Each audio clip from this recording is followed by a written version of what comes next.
Well, I've got some layout news for you this time and some proposed changes.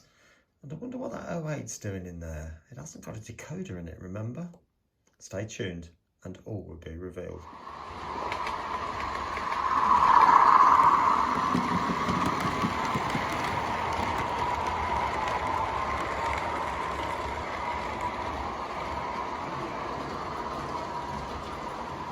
Well, good morning everyone and welcome back to Piccadilly Sidings. Yes, it's been a little while, but I've always said the N-gauge will be the priority layout. But not only that, I'm knee-deep in job applications.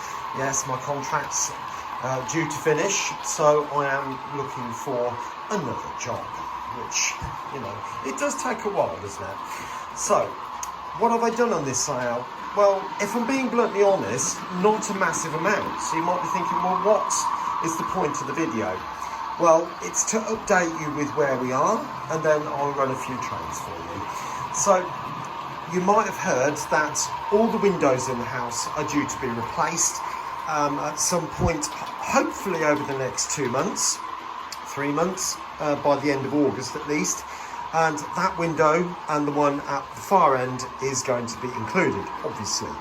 So that means there is literally no point in doing anything to this part of the layout until that's done, because I probably will have to remove that section and move the whole layout that way so they can gain access to the window. What have I found, having run the layout as it is, probably for about 2 to 3 months now? So let's go around here and I'll show you what I've discovered. Now, everything seems to be running nicely over the traverser as you see it. But I'll be honest with you, there is a slight bit of sideways movement when I move it at one end, obviously. Sometimes that end lines up perfectly, sometimes it doesn't, and it could just be 0.5 millimetre out and a train will derail. So what I'm planning to do in the near future is to put, again, this type of system at the far end and move the whole layout this way a little bit so I can get down that back end and get access to that at the far end. Another thing that I was thinking, tell me what you reckon, is to pitch back the rails ever so slightly so there is like a lead in, so that each side of the rails will have like an angle taken off them, so that hopefully when a train comes along the wheels will just be guided back into the central part of the track. That might work. I have tried it a little bit, I think, on that one. You can see, particularly on the left hand rail, the 447 just photo bombs the picture. So those are different things that I've got in mind. I can't really spend a lot of money on this, to be honest with you. What I've got is what I've got, and the 3D printer can make certain bits, whatever, okay? Now, the other thing as well is, obviously, this station is one way and bi-directional, or it's one track and bi-directional. So, how do trains get onto that track if we're going that way? Well, at the moment, it's moving the traverser, and I wouldn't say it's a big job by any means, but it does mean stopping the layout, moving the traverser, and then start up again, checking both ends to make sure that it works. And the only way in there at the moment, as I've said before, is through that gap there. So once the whole layout's been shifted forward a bit, that should make life a lot easier. But I think it would make much more sense to put in some points down here, and then how does it get back? So it'll be on this other track here going this way, and to have a set of points maybe across there.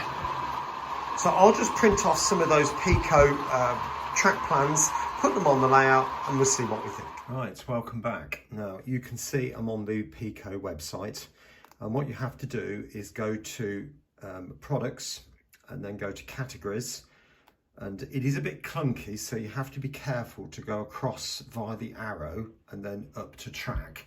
And then when you click on that, you get a whole load of different tracks products come up, and you get everything, even down to the sponge that underlay that you can put in.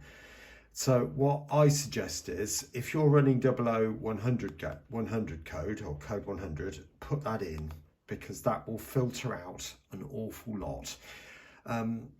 I sat here for probably, I don't know, 10-15 minutes trying to put in all of this different categories down the side here, and to be honest with you, it filtered out so much I was only left with a buffer stop. So I've decided to just put in code 100 and then see what happens. Now, if you want set track, in other words, short radius points or short curve points, you may not get these print offs. So if I choose something like a medium radius point there, and it is a bit clunky, you have to keep scrolling down, but you get the image of it. And then here you'll see you've got download. All right, so if you click on that, this is what you're printing off. Now, so when you the print on my computer is up here. When you click on it, make sure that you go into more settings and make sure it's on A4. If it's on legal size or anything else, you will find that the track will print smaller than what you've got on your layout.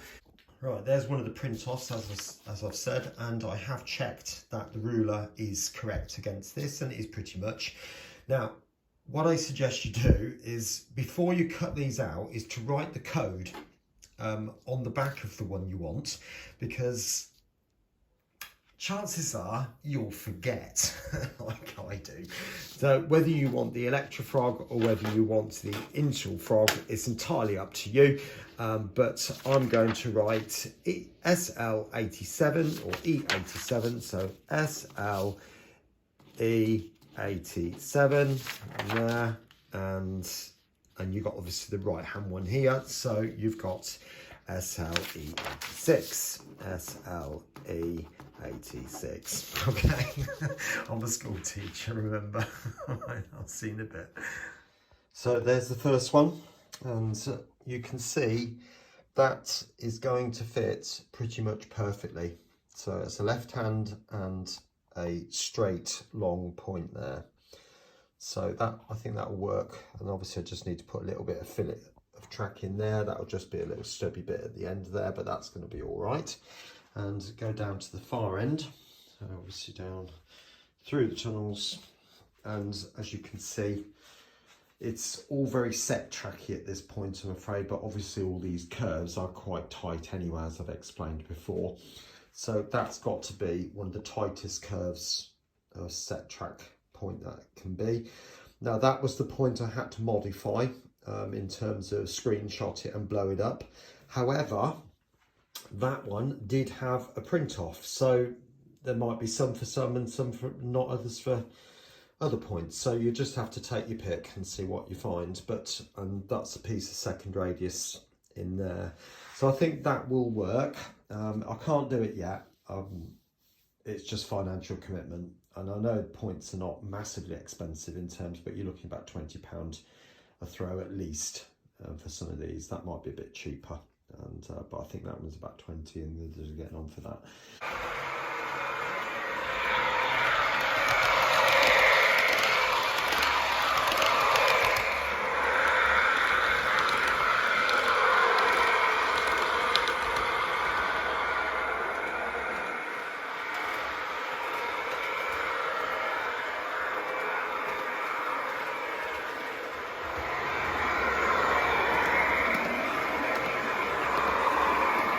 Right, on to the next thing. So you can see now I've got 50049, which I resprayed, and I showed it to you, I think, in the last double O gauge video.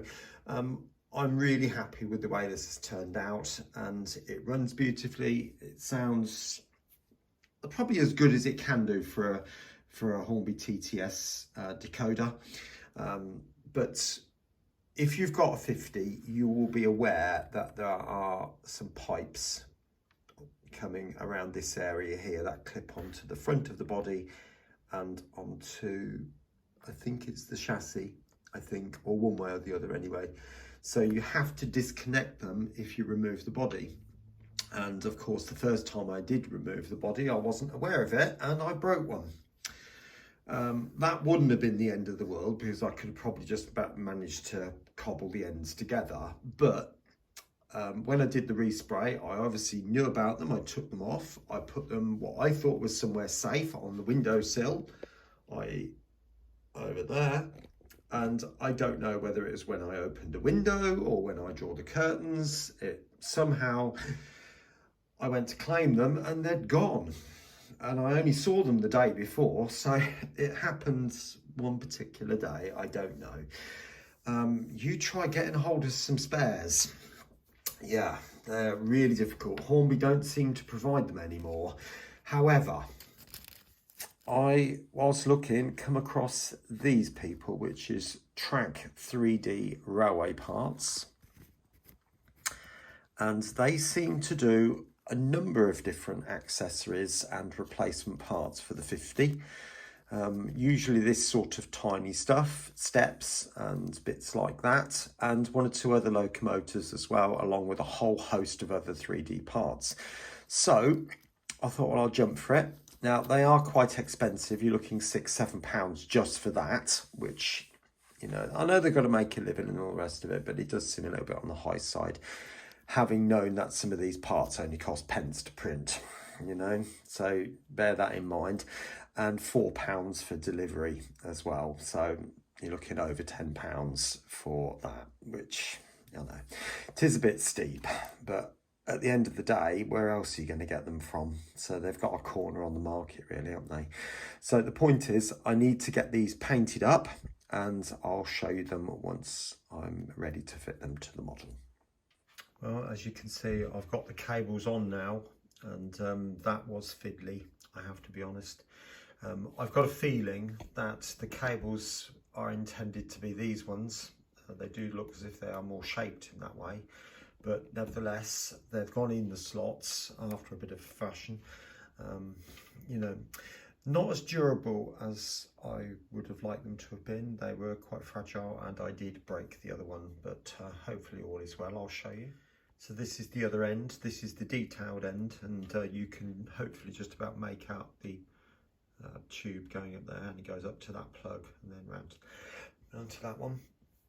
And as I said, it did break, but I've just sort of super glued it together. I just sort of, gratefully, the two pieces sort of held in position. I just drooped a little bit of glue over the top, and it seems to be all right. It seems to be holding, so I'm quite pleased with that. So I am now going to call this 50 complete. Well, there we go, and a familiar sound to all, I'm sure.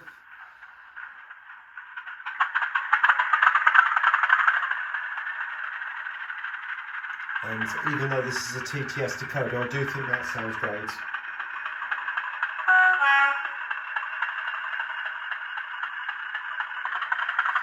And I have altered CV3 and 4, so it pulls off a little bit more gradually. I think I put CV3 to around about 60 and 4 probably around about down to 15.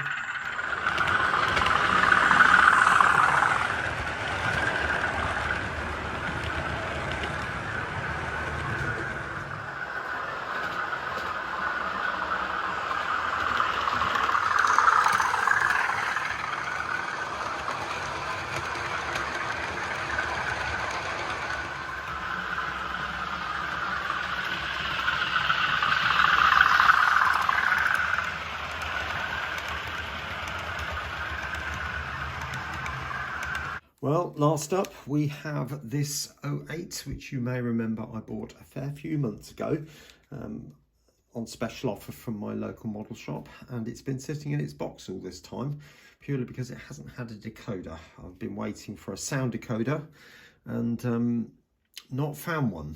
So anyway, I was doing something else the other day and I did come across this, which is just a standard Hornby 8-pin. And I thought, oh, I wonder. So let's give it a go, shall we? Now, never had one of these before, but apparently these two tanks come off and reveal two screws. Well, that's come off very easily. disturbingly easily, I have to say.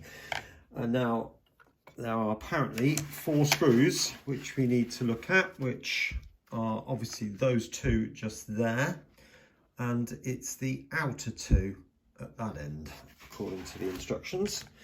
So let's get those off. And the last one, of course. Okay, now holding on to the, well, I'm not sure quite what to hold on to be honest with you. Probably those bits there. Oops, there's a little bit that needs to be unclipped at that point. Just notice that. Get the screwdriver in there. Just pop it over the top. Now if I hold on to the sole plate, I think that's everything. Hopefully the body should just pop off. It's coming off. Oh, there's some tape inside. Right, that's what's holding it. The tape had scuffed.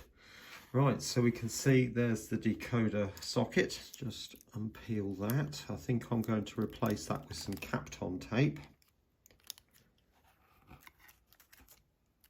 And I think that must be, hoping that is the blanking plate. I'm holding on to the motor now. I've got these wires going to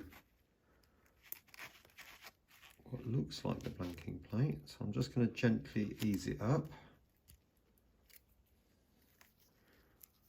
Hopefully you can see what I'm doing. But that does seem a bit awkwardly placed in there, but it's come out. And can we identify pin 1? Pin 1 seems to be this one down the bottom here from what I can see. Now pin 1 is the orange wire. Ah, there. You can see in that back corner there. So that must go in that way around.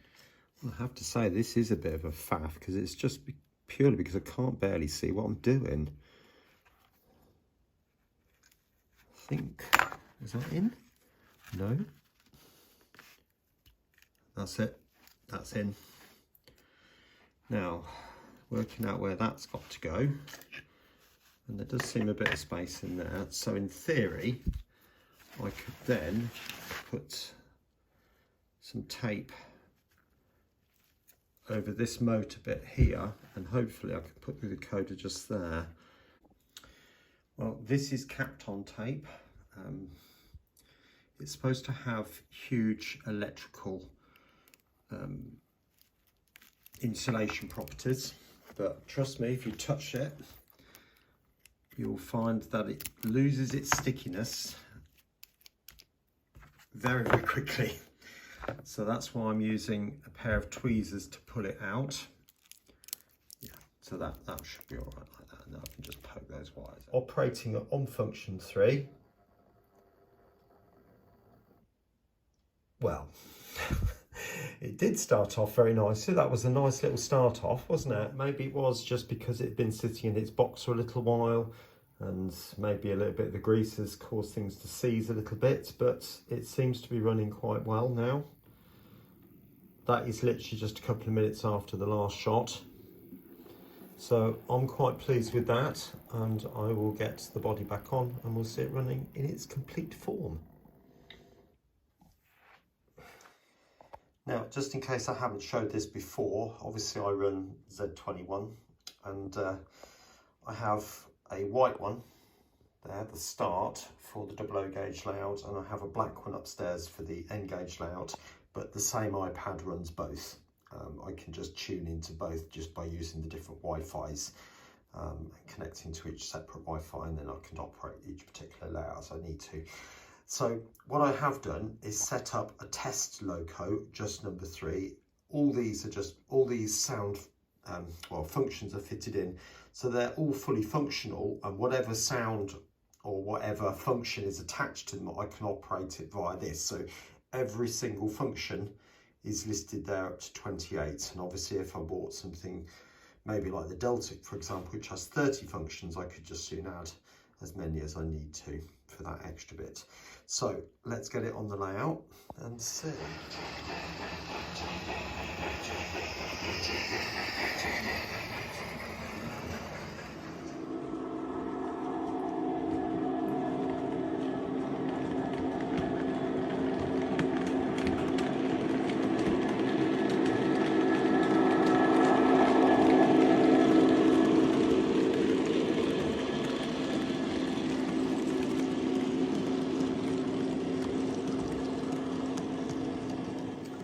Well, there it is running, as you can see, and it seems to be running very, very well, I have to be honest. All the points are electro frog points, and they do have, all of them have frog juices on them. I may even fit point motors at some point, you never know. All these are manual controlled at the moment, but it doesn't matter, everything's fairly easily accessible. You know, I'm quite pleased with that. And you'll see it just crosses them sweet as a nut, as if they're not even there. I'll say that and it'll stall now, won't it? And that bit, yeah, straight over that, no problems at all. So really, really pleased with that.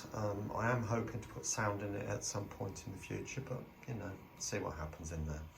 Okay, right, I will finish the video there. I hope you've enjoyed it, and I'll see you again very, very soon here on Piccadilly Sidings. Take care of yourself. Bye for now.